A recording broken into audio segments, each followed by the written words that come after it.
Hello साथियों, कैसे आप सभी। मैं स्वागत करता हूं आप सबका आपके अपने YouTube चैनल क्रिएटिव एजुकेशन में।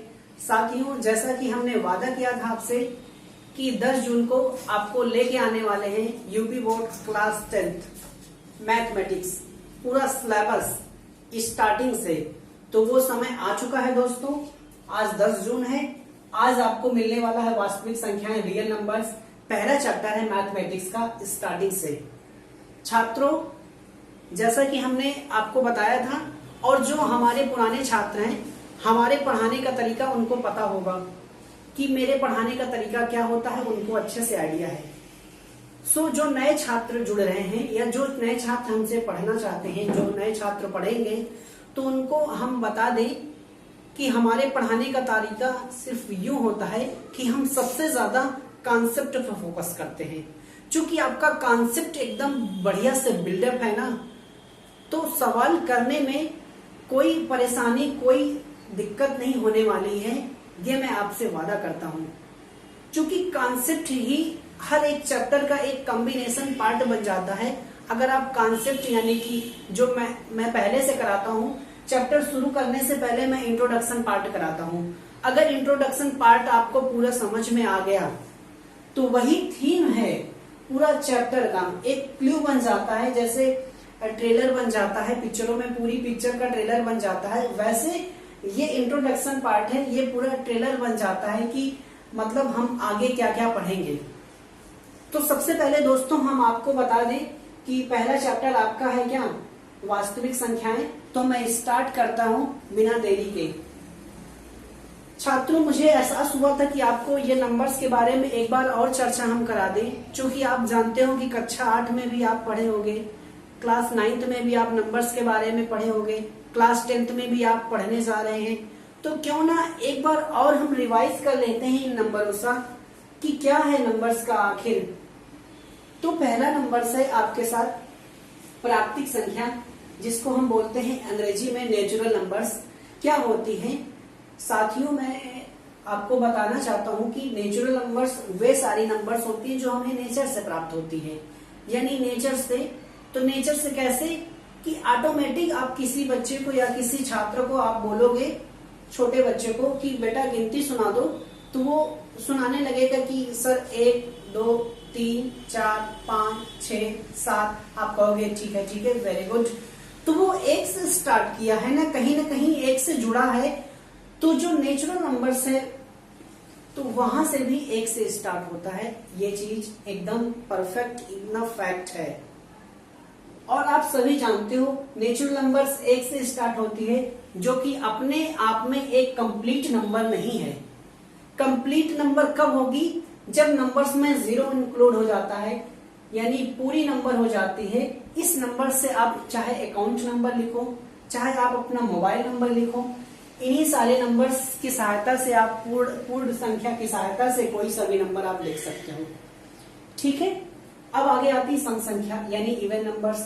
वे संख्याएं जो 2 से विभाजित हो जाती हैं, यानी 2 से डिविजिबल होती हैं कोई भी सी नंबर। तो 2 4 6 8 10 12 dot dot dot and so on. इसी तरह विषम संख्या है जो 2 से डिविजिबल ना हो, जैसे 1 3 5 7 9 11 dot dot dot and so on. अब कौन सी है अभाज्य संख्या, जिसको हम बोलते हैं अंग्रेजी में प्राइम नंबर्स। प्राइम नंबर्स क्या होती है, ये 2 से स्टार्ट होती है, 1 नहीं होता मेरे भाई। 1 अगर कर दोगे तो गलत माना जाता है। काफी कंफ्यूजन रहती है अभाज्य संख्या में काफी सारे छात्रों का। जो कंपटीशन में पढ़ते हैं उनको भी कभी कभी ये रियलाइज नहीं होता कि आखिर ये नंबर्स कौन सी होती है प्राइम नंबर्स। तो आप ध्यान दीजिएगा, ये 2 से स्टार्ट होती है वे सारी संख्याएं जिनके केवल और केवल 2 फैक्टर्स हैं, ओनली इट सेल्फ एंड 1, यानी एक और स्वयं के अलावा किसी और संख्या से विभाजित ना हो, वे सारी संख्याएं अभाज्य संख्याएं कहलाती हैं। जैसे 2 3 5 7 11 13 17 19 dot dot dot and so on. ठीक है। भाज्य संख्या अब है कंपोजिट नंबर, यानी कि ये 4 से शुरुआत होती है। यानी भाज्य संख्या जिसके जो गुणनखंड होते हैं 2 से अधिक होते हैं। 2 से अधिक, इसमें से केवल 2 गुणनखंड थे, इसमें 2 से अधिक गुणनखंड है। जैसे 1 से भी है, 2 से भी है, 4 से भी है, तो 3 हो गए। तो सबसे छोटी संख्या क्या हो गई, 4। 4 6 8 9 10 12 13 नहीं हो 13 नहीं होगा, सॉरी 12 15, 12 के बाद यहाँ पे 14 होगा, यहाँ पे 14 होगा, या हम कर देते हैं यहाँ पे 14 होगा, ठीक है, यहाँ पे 14 होगा। फिर उसके बाद सहभाज्य संख्या, को प्राइम नंबर्स, को प्राइम नंबर्स देखो को प्राइम नंबर्स है, यानी कि दो प्राइम होनी चाहिए आपके पास, यहाँ को प्राइम साथ साथ 2 3 जैसे हम ले लिए और 5 7 ले लिए, जिसका एचसीएफ 1 होना चाहिए, जिसका एचसीएफ 1 होगा वे सारी संख्याएं कौन सी होंगी, सहभाज्य संख्या। इतना क्लियर है। आगे पूर्णांक, इंटीजर्स क्या होते हैं, तो आप यहां से देखिए, जो संख्याएं जिसमें पॉजिटिव संख्या भी होती है और निगेटिव संख्या भी होती है, दोनों, माइनस भी रहता है और प्लस भी रहता है, जीरो भी इंक्लूड रहता है, वे सारी संख्याएं क्या होंगी, पूर्णांक होगी। आप देख लीजिएगा, लिख लीजिए। परिमेय संख्या वे सारी संख्या होती है जिनको हम P अपान Q के रूप में लिख सकते हैं। Q नॉट इक्वल टू 0, जहां P एंड Q क्या है, दोनों पूर्णांक हैं। जैसे 17 भी है, 17 एक क्या है, परिमेय संख्या है। 5/7 है, 10/3 है, 4/9 और सारी संख्याएं आप अपने से लिख सकते हो, मैंने लिखा नहीं है, आप तो जान ही गए P अपान Q यानी कि फ्रैक्शन के रूप में होती है।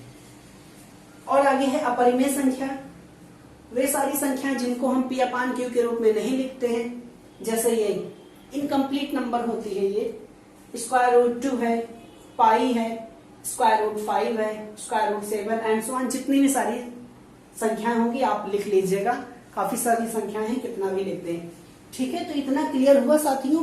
अब इसके पास आते हैं हम वास्तविक संख्या में, वास्तविक संख्या में आते हैं साथियों।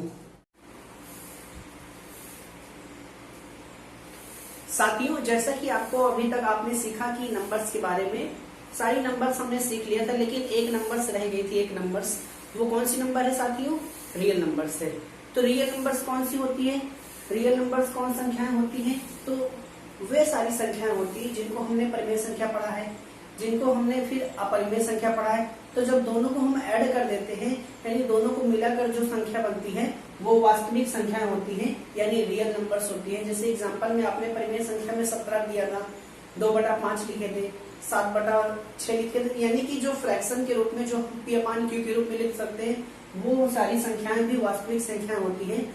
और अपरिमेय संख्याएं भी वो, जैसे √3, √2, √5, पाई, ये सारी संख्याएं क्या हैं, रियल नंबर्स की होती हैं।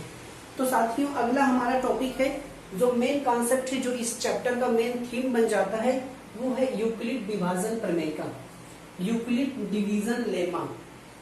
यूक्लिड डिवीजन लेमा साथियों दो चीज हो जाती है, एक हो जाता है कि आपने देखा होगा कि लेमा कहीं कहीं आ जाता है, ये लेमा आ जाता है कहीं कहीं। तो ये लेमा का मतलब क्या होता है, लेमा का मतलब एक जगह लेमा आ जाता है और एक जगह एल्गोरिदम आ जाता है, ये। तो लेमा का मतलब क्या होता है, लेमा का मतलब होता है कि जो this is the proved method, this is the proved statement, this is the proved statement, proved statement, proved statement होता है, यानी कि सिद्ध हुआ एक कथन होता है, इसकी सहायता से हम क्वेश्चन को सिद्ध करते हैं, यानी कि लगाते हैं। और एल्गोरिदम का मतलब क्या है, ये होती है step of chain, step of chain, यानी कि कोई से भी हम अगर क्वेश्चन करते हैं, या तो जैसे दाल बनाते हैं, तो दाल में सबसे पहले दाल धोते हो ना, दाल धुलते हो, उसके बाद क्या है, कुकर में मतलब रखते हो, नमक डालते हो, हल्दी डालते हो। तो स्टेप बाय स्टेप जो प्रक्रिया चलती है हमारी, स्टेप बाय स्टेप, वो प्रक्रिया हमारी क्या कहलाती है, एल्गोरिदम, स्टेप बाय स्टेप। जैसे आपने देखो, आगे देखेंगे क्वेश्चंस में, तो लिखा भी रहता है कहीं कहीं यूक्लिड डिवीजन लेमा और यूक्लिड डिवीजन एल्गोरिदम। तो जहां तक ओवरऑल अगर हम इसको देखते हैं कि लेमा और एल्गोरिथम का क्या कॉन्सेप्ट होता है, तो हम यही कहेंगे कि दोनों that is same that is same है, बट ये दोनों इस चैप्टर में सिर्फ पूर्णांकों के लिए बात की गई है। सिर्फ और सिर्फ कितने, किसके लिए? पूर्णांकों के लिए कही गई है। पूर्णांकों के बारे में या अध्ययन के लिए इस चैप्टर में रखा गया है, यानी इंटीजर्स यानी पूर्णांकों के रूप में, पूर्णांकों के रूप में इसको रखा गया है। तो साथियों ये सब क्लियर हो गया होगा। तो हम चलते हैं यूक्लिड डिवीजन प्रमेय का सिद्ध करके हम उसको इसका पूरा कॉन्सेप्ट निकालते हैं कि कॉन्सेप्ट क्या है साथियों। चूंकि ऐसे मतलब क्वेश्चन का a बराबर bq प्लस आर याद कर लेने से कोई काम नहीं चलने वाला है। आप उसके मैटर को समझिए, उसके आप थीम को, कॉन्सेप्ट को समझिए। जब आपको ये कॉन्सेप्ट समझ आ जाएगा दोस्तों, तो सवाल करने में कहीं कोई परेशानी नहीं होने वाली है। इस वजह से हम इसको पूर्णांक ए और बी हम मान लेते हैं, उसके बेस पे इसको हम क्वेश्चन को लगाते हैं। माना कोई धनात्मक पूर्णांक, कोई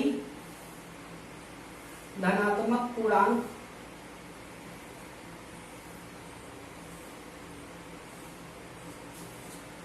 ए एवं बी है, ए तथा बी है।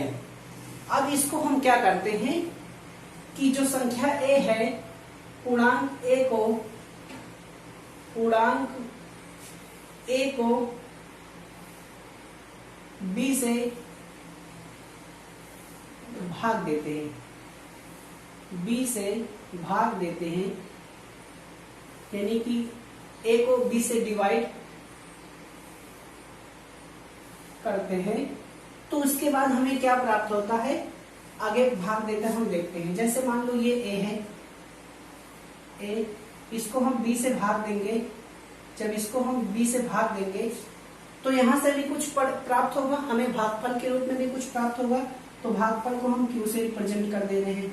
यहाँ भी कुछ आएगा, कुछ तो आएगा, कुछ क्वांटिटी तो हो यहाँ भी होगी। और नीचे क्या बचेगा, आर, यानी कि आर जो रिमाइंडर बचेगा, शेष फल। तो इसको हम पूरा ओवरऑल लिख लेते हैं कि क्या क्या नाम है इसके। जैसे क्यू है, ये एक भागफल है, यानी कि हम इसको कोसेंट भी बोलते हैं। ये आर शेषफल, शेषफल को बोलते हैं रिमाइंडर।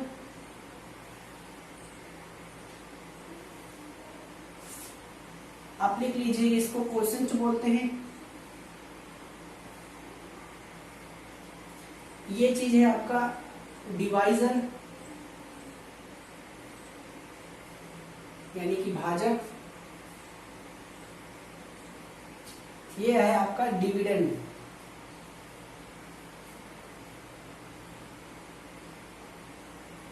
यानी कि भाज्य। इसको ओवरऑल अगर हम एक सूत्र के रूप में देखते हैं तो एक सूत्र हमें बन जाता है कि भाज्य बराबर, ये भाज्य बराबर क्या, भाजक गुणे भागफल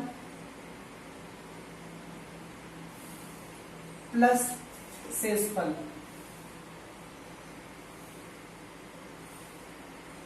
यही चीज अंग्रेजी में करना हो तो dividend is equal divisor into quotient plus remainder. अब भाज्य क्या है यहाँ पे, ए, भाजक बी, भागफल आपका क्यू है प्लस आर। ये देखो प्राप्त हो गया। यही चीज रटते हैं सभी लोग, लेकिन अगर कॉन्सेप्ट के साथ इसको निकालना चाहो तो निकाल भी सकते हो, है ना। आर का मान कहाँ होगा, आर क्या होगा यहाँ पर, आर हमेशा बड़ा होगा, बराबर होगा 0 से, लेकिन हमेशा बी से यानी डिवाइजर से छोटा होगा। ये पॉइंट बहुत इंपॉर्टेंट पॉइंट है, यहाँ पे आप लिख सकते हैं शेषफल हमेशा भाजक से छोटा होता है।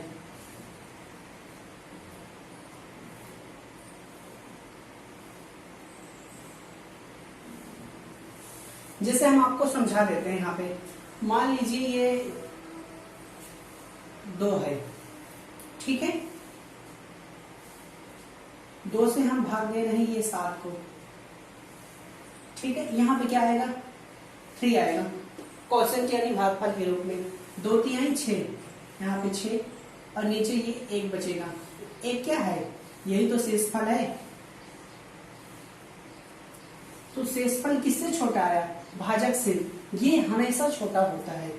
अगर यहाँ से r का मान निकलेगा तो इससे छोटा ही होगा, ध्यान दीजिएगा, ठीक है।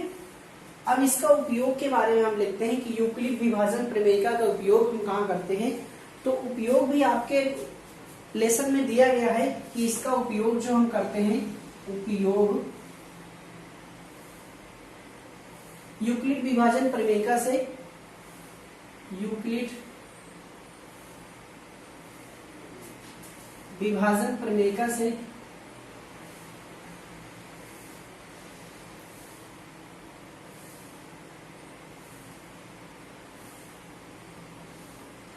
HCF ज्ञात करते हैं।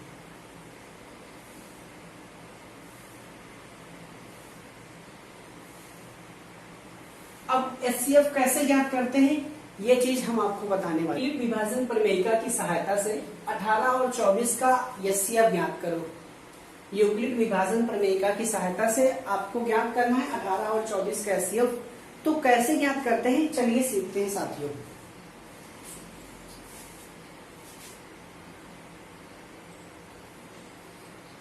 सबसे पहले हम लिख लेते हैं 18 और 24 का HCF। 18 और 24 का HCF। यहाँ पे हम देखते हैं कि 24 जो है क्या किससे बड़ा है, 18 से। हम इसमें अब देखते हैं कि कौन सी संख्या सबसे बड़ी है। देखो 18 बड़ा है 24, तो 24 को ऐसे लिखते हैं, 24 इज ग्रेटर देन 18। इतना कर लिए, एक स्टेप ये हो गया। इसमें हम फाइंड कुछ नहीं करेंगे, बस जो बड़ी संख्या है उसको इस साइड ऐसे बना देंगे सिंबल्स। अब क्या करते हैं, अब इससे भाग देते हैं। जैसे करते हैं आप 24 को कितनी बार जाएगा, एक बार जाएगा, 18 आ जाएगा, 18 6 24। इसको यूक्लिड विभाजन प्रमेयिका की सहायता से हल करते हैं। अब यूक्लिड विभाजन प्रमेयिका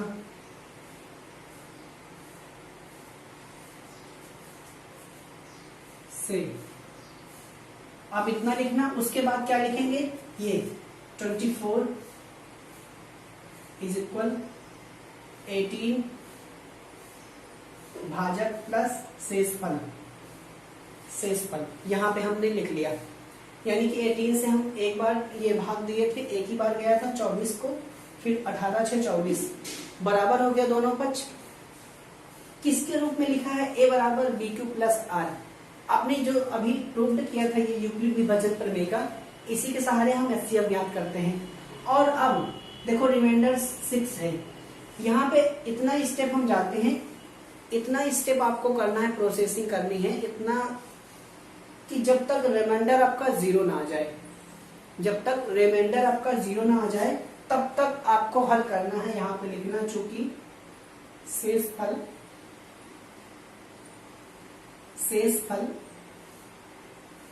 R नॉट इक्वल टू 0। शेषफल या तो यहाँ पे लिख सकते हो 6 नॉट इक्वल टू 0, अतः आगे हल करने होगा। अतः आगे यानी कि 18 और 6 भाजक और ये शेषफल को हल करने पर, अतः आगे हल करने पर हम लिख देते हैं, आगे हल करने पर। ठीक है साथियों, अब इसको ये डिवाइजर है, अब डिवाइजर यहाँ पे आ जाएगा 18।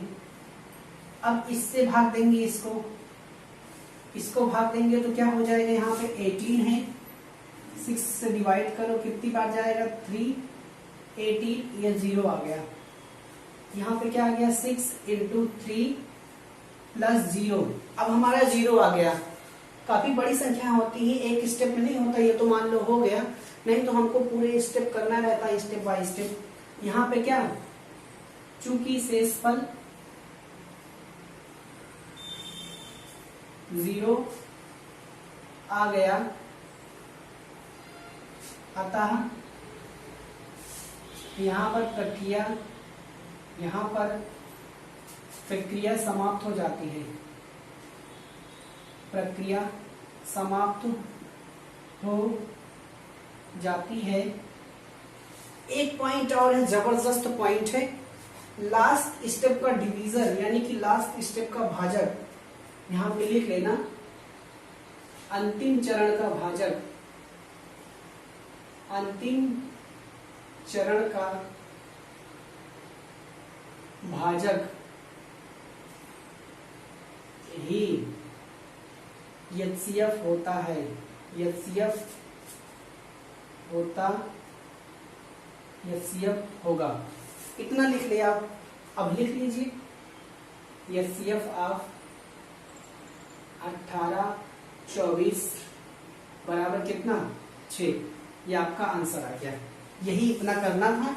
ऐसे काफी सारी संख्याएं रहती हैं, जब एक्सरसाइज में हम आएंगे तो एक्सरसाइज में सवाल और करेंगे, जो बड़े बड़े क्वेश्चन है उसको भी करेंगे, तो आपको पूरा समझ आ जाएगा। अभी इंट्रोडक्शन पार्ट चल रहा है, इसको सीखते रहिए, ठीक है। अब एक क्वेश्चन और हम आपको, जबरदस्त क्वेश्चन है, अगर ये सारा चीज आप पढ़ लेते हैं इंट्रोडक्शन पार्ट में, तो मैं चैलेंज देता हूं कि आपको 1.1 जो एक्सरसाइज आएगी उसको हम जब हल करेंगे ना, आपको मजा आएगा बहुत।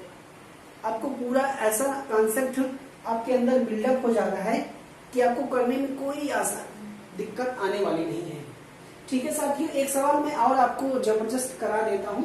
दर्शाइए कि प्रत्येक धनात्मक समपूर्णांक 2q रूप होता है। प्रत्येक धनात्मक समपूर्णांक 2q रूप में होता है तथा प्रत्येक विषम धनात्मक पूर्णांक 2q+1 का रूप होता है, जहाँ q कोई पूर्णांक है। अब इस सवाल को हम हल करते हैं, इस क्वेश्चन को हम सॉल्व करते हैं कि इसको सिद्ध करते हैं कि 2q+1 क्यों रूप होता है। हम मान रख के देखते हैं, ठीक है। माना हल लिख देते हैं, माना इसमें विषम और विषम दोनों की बात की गई है, तो दोनों को मिलाकर माना कोई धनात्मक समपूर्णांक, माना एक कोई धनात्मक समपूर्णांक है, धनात्मक पूर्णांक है। अब यहाँ पे 2 है, 2 क्यों रूप है, यानी कि हमारा जो भागफल है वो तो क्यों है, लेकिन ये भाजक क्या है 2 है, इसलिए तथा यहाँ पे हम एक b का मान लेते हैं, b बराबर 2 है, ठीक है।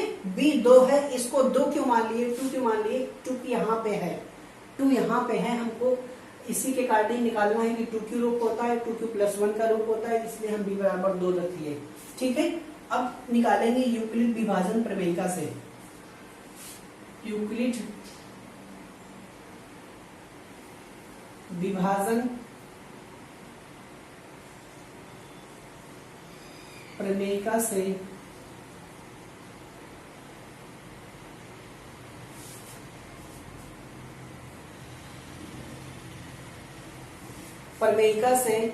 अद्वितीय संख्याएं जो आपकी बची हैं, अद्वितीय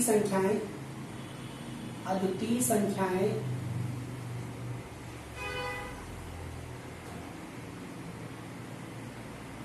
Q तथा R हो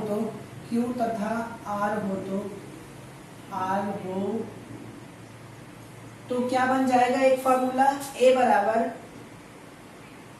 BQ, ये A बराबर 2q+r,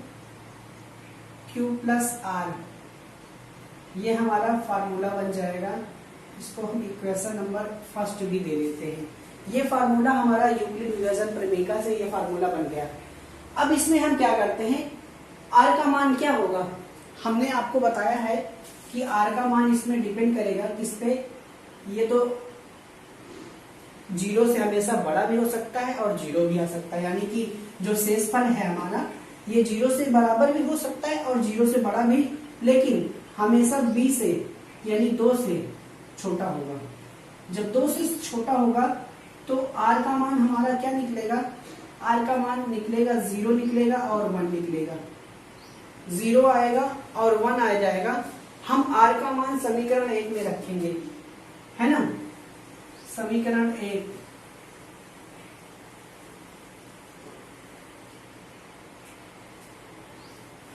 हम यहाँ पे लिख लेंगे, r का मान निकालेंगे, a बराबर 2q प्लस 0, है ना, और क्या निकालेंगे, a बराबर 2q ये प्लस 1, यहाँ पे लिख देंगे समीकरण 1 से।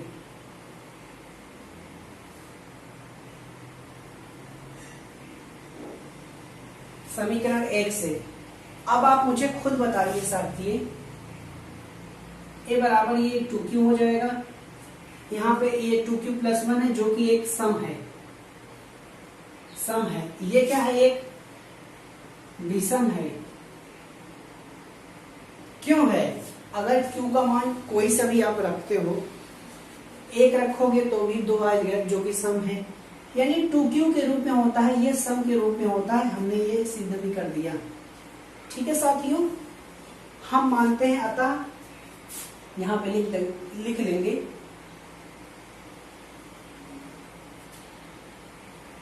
टू क्यू एक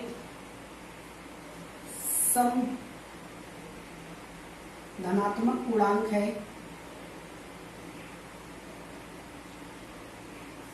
और एक चीज और जानते हो साथियों, जो इंटीजर्स होता है, पूर्णांक होता है, वो सम विषम दोनों हो सकता है। यहाँ पे लिख देना, हम जानते हैं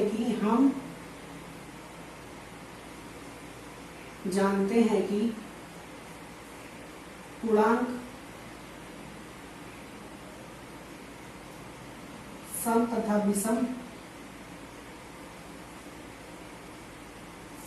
दोनों हो सकते हैं, दोनों होता है, इसलिए 2q प्लस 1 एक विषम धनात्मक पूर्णांक है, एक विषम